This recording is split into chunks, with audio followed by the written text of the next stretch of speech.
மேல்மங்கலம் ஊராட்சி ஒன்றிய நடுநிலைப்பள்ளியில் நடைபெற்ற ஆண்டு விழாவில் 1330 திருக்குறள் பயின்று வரும் கல்வியாண்டில் தமிழ் வளர்ச்சித்துறை சார்பில் மாவட்டம் மற்றும் மாநில அளவில் நடைபெற இருக்கும் திருக்குறள் போட்டியில் தேர்வாக உள்ள 5 மாணவர்களுக்கு திருக்குறள் புத்தகம் மற்றும் கேடயம் வழங்கி கௌரவம் செய்த அறந்தாங்கி வட்டார கல்வி அலுவலர். புதுக்கோட்டை மாவட்டம் அறந்தாங்கி தாலுகா மேல்மங்கலம் ஊராட்சி ஒன்றிய நடுநிலைப்பள்ளியில் ஆண்டு விழா நிகழ்ச்சி நடைபெற்றது. இந்த ஆண்டு விழா நிகழ்ச்சியானது பள்ளி தலைமை ஆசிரியர் இங்கர்சால் தலைமையில் நடைபெற்றது.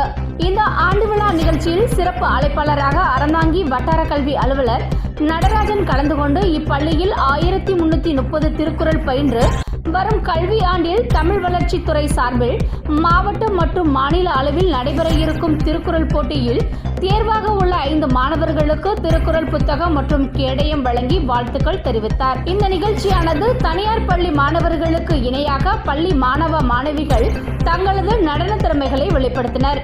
இந்த நிகழ்ச்சியில் ஆசிரியர்கள், SMC உறுப்பினர்கள், PTA உறுப்பினர்கள் மற்றும் பெற்றோர்கள், பள்ளி மாணவ மாணவிகள், பொதுமக்கள் என பலர் கலந்து கொண்டனர்.